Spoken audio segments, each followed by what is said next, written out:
안녕하세요. 닥터유 유태호입니다. 오늘의 주제는 고객 쉽게 하기입니다. 제가 이미 상사, 동료, 부하 쉽게 하기를 말씀드린 적이 있죠. 일하러 가면은요, 두 가지 사람을 만납니다. 한쪽에는 말씀드린 상사, 동료, 부하, 또 협력업체가 있다면 협력업체 직원이 있겠죠. 다른 쪽에 고객이 있습니다. 고객은요, 내가 만드는 물건 또는 내가 제공하는 서비스를 돈을 주고 사는 사람입니다. 만약에 고객이 없다면 내가 하는 일이 존재할까요? 네, 고객이 없으면 일도 존재하지 않습니다. 그러니까 고객이 사실은요, 동료보다는 훨씬 더 중요합니다. 판매업이나 서비스업, 그리고 영업을 하는 사람들은 반드시 고객을 상대로 합니다. 공무원도요, 고객을 상대로 하죠. 네, 누가 고객일까요? 네, 국민이 고객입니다. 선생님이나 교수도 고객이 있습니다. 네, 누굴까요? 학생입니다. 저 같은 의사는 환자가 고객이 되겠죠. 직접 제조만 하는 사람들은 사실은 고객을 상대하지 않습니다. 주로 상대하는 사람들은 동료, 그리고 협력업체 직원이 되겠죠. 실제로요, 동료의 수보다는요, 고객의 수가 많은 경우가 훨씬 많습니다. 네, 그러다 보니까요, 힘든 고객이 있겠죠. 네, 고객이 힘들면은 뭐라고 하나요? 네, 요새는 전부 다 진상이라고 하더라고요. 진상 고객. 제가 수련 받을 때, 제가 레지던트일 때 환자가 막 속을 썩이잖아요. 그러면은 이제 저희들끼리는 짱돌이라 그랬어요. 네, 그런데 이런 말을 잘 쓰지는, 요새도 쓰는지 모르겠지만은, 네, 일반적으로는 잘 이런 말을 안 쓰고요. 진상 고객이라고 하더라고요. 진상 자체는 그렇게 나쁜 말은 아닙니다. 진상, 실제의 모습이라는 말이거든요. 예, 그런데 이제 조금 고객의 실제 모습이 그렇다. 그래서 요새는 이제 그게 낮추는 말이 됐습니다. 진상 고객 하면은요, 네, 이게 다 고객의 문제로 우리가 이제 고객이 어째서 이렇게 고객의 문제로 생각하기가 쉽잖아요. 근데 그럴 턱이 없습니다. 물론 고객에도 문제가 있지만은요, 사실은 물건이나 서비스를 만드는 회사, 그리고 그것을 직접 제공하는 이 세 가지 요소가 합쳐진 게 바로 힘든 고객 또는 진상 고객이 되는 거죠. 고객의 문제라면 어떤 게 있을까요? 정말 소통이 안 되는 고객, 또는 예민하거나 화 또는 짜증을 잘 내는 고객, 또 소위 갑질을 하는 고객, 또는 억지 쓰는 고객, 또는 시간을 정말 조그만 거 사는데도 불구하고 시간을 오래 끄는 고객, 아니면은 나하고 이게 물건이나 서비스를 얘기하는 게 아니라 나하고 자꾸 사적인 얘기나 희롱을 하는 고객, 이게 다 이제 고객의 문제겠죠. 회사의 문제는 어떤 게 있을까요? 네, 고객을 기다리게 한다. 이거 굉장히 흔히 일어나는 일이죠. 물건이나 서비스를 제공하는 시스템, 네, 이게 문제가 있습니다. 그러거나 아니면은 과잉으로 하거나. 대표적인 예가 전화 서비스가 있는 것 같아요. 전화 서비스. 114에 전화해 보시나요? 예, 그러면 일단 이게 바로 연결되는 경우가 없어요. 거의 다 이제 기다려야 되겠죠. 두 번째는요, 굉장히 친절하게는 해요. 그런데 이 요점을 얘기하는 게 아니고요, 굉장히 과잉되게 얘기를 합니다. 네, 그냥 바로 문제를 해결해 주면 될 것 같은데, 어떻습니까? 정말로 과잉이 많죠.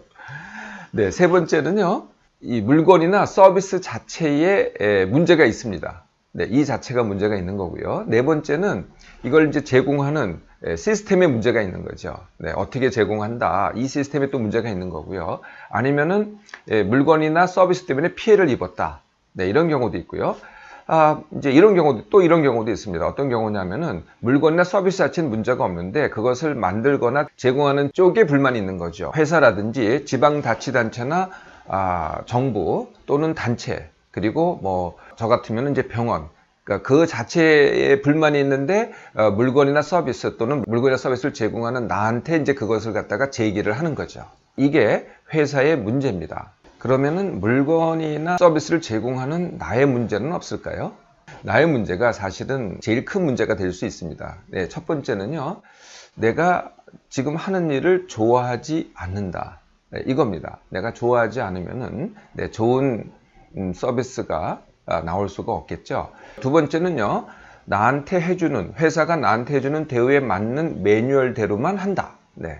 이게 시킨 일이 요거니까 내가 받는 대우가 그거니까 그거에만 따라서 하면은 내일은 다 끝났다, 이렇게 하는 거죠. 그러니까 고객은 관심이 없는 겁니다. 세 번째는요, 정말 일을 잘 몰라요. 내가 제공하는 물건에 대해서도 잘 모르고 서비스에 대해서도 잘 모르고 아니면은 일과 서비스를 제공하는 시스템에 대해서도 잘 모르고 회사에 대해서도 잘 모르는 거죠. 네 번째는요. 아까 제가 고객이 소통 능력이 없다. 이게 힘들다 그랬잖아요. 그것도 반대로 나도 마찬가지입니다. 나도 내가 소통 능력이 부족해요. 네, 그러면은 이 고객을 갖다가 만족시키기가 쉽지 않겠죠. 또 이런 경우도 많습니다. 그게 뭐냐면은 내가 남의 영향을 잘 받아요. 남의 평가에 대해서 민감해요. 남의 지적에 대해서 상처를 받아요. 그리고 피의식이 큽니다. 이런 경우에는 모든 고객이 사실은 힘들어집니다. 자, 이렇게 힘든 고객이 왜 힘들게 되는가에 대한 원인을 아셨으니 고객 쉽게 하기를 한번 해볼까요? 네, 당연히 첫 번째 질문은 내가 하는 이 일을 내가 좋아하는가입니다. 우리가 이제 보통 싫어도 어쩔 수 없이 한다 이렇게 얘기를 하잖아요. 네, 그러니까 나도 힘들고 고객도 힘들어집니다. 그래서 다시 선택을 하는 겁니다. 내가 일을 한다 안 한다. 네, 이걸 먼저 선택합니다. 만약에 일을 한다를 선택하잖아요. 네, 그러면은 다시 마음을 선택합니다. 내가 선택한 이 일을 나는 좋아서 한다, 싫어서 한다. 어떤 것을 선택하시겠습니까? 내가 일을 선택했으면은 좋아하기를 선택하세요. 네, 처음엔 안 좋아져도 내가 그렇게 마음 선택을 하잖아요. 그러면 점점 좋아집니다. 일을 안 한다를 선택했잖아요. 그러면 어쩔 수 없다고 하지 마시고요. 그만두세요. 그리고 좋아하는 새 일을 찾으세요. 일을 선택했는데 싫어한다? 네, 이거는 정말 나도 괴롭고 고객도 괴로운 일입니다. 두 번째 선택은요. 고객 만족을 할 것인가, 대우에 맞는 매뉴얼대로 할 것인가의 선택입니다. 매뉴얼은요, 이건 사람이 아니죠. 그냥 뭐 프로토콜, 그러니까 이제 외우기입니다. 외우기. 네, 그냥 그거에 따라서 그냥 기계적으로 하는 거죠. 반면에 고객은 사람입니다. 그러니까 뭐 기분이 좋을 수도 있고 나쁠 수도 있고 까다로울 수도 있고 뭐 점잖을 수도 있고 정말 좋은 사람일 수도 있고. 네, 이게 이제 사람이거든요. 내가 저 사람을 위해서 할 것인가 아니면은 대우에 맞는 매뉴얼대로 할 것인가의 선택입니다. 대우에 맞는 매뉴얼대로 해보세요. 예, 그러면 어떻게 되겠어요? 나도 힘들고 그 다음에 힘든 고객도 점점 더 많아집니다. 세 번째는요. 내가 하는 일을 잘 알고 있는가. 네, 물론 빨리 내가 하는 일을 익혀야 되겠죠. 그런데요, 잘 몰라도 됩니다. 네, 중요한 것은 내가 일을 잘 아느냐 모르느냐 물론 중요하지만요. 더 중요한 것은 내 앞에 있는 그 순간에 내 앞에 있는 고객을 내가 만족시킬 것인가 못 만족시킬 것인가, 이게 훨씬 더 중요한 거죠. 내가 다 잘할 수가 없어요.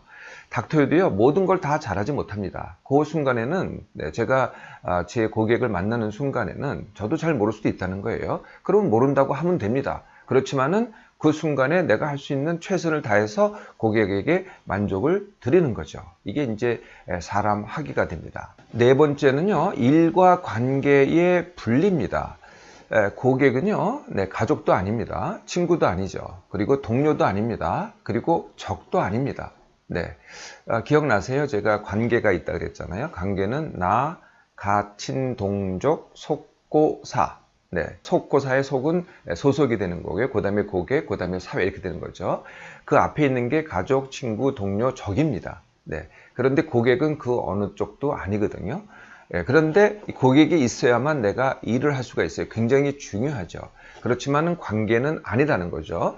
상대방이 고객이 어떻게 나와도 그거는 관계하기는 아닙니다.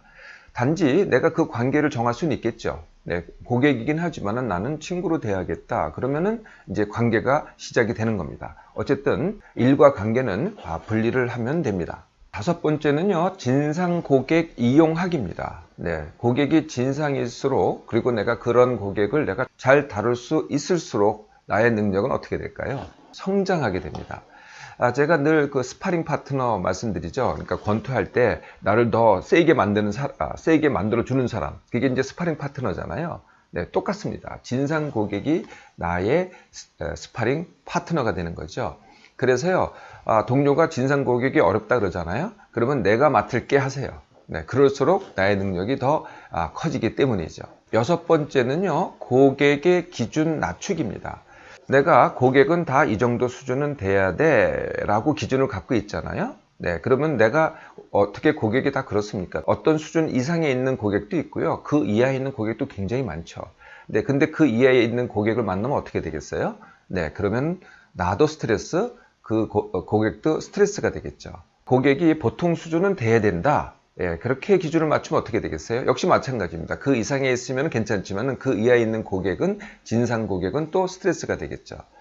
반면에 나의 기준이요. 고객은 다 진상이다. 이렇게 기준을 맞추면 어떻게 되겠어요? 네, 그러면은 매일매일 감사하게 됩니다. 항상 진상 고객은 사실 몇 명 안 돼요. 네, 그리고 전부 다 보통이거나 아니면은 정말 품격을 갖춘 고객들이 대부분이죠. 그러면 어떻게 돼요? 네, 신나고 감사한 일이 됩니다.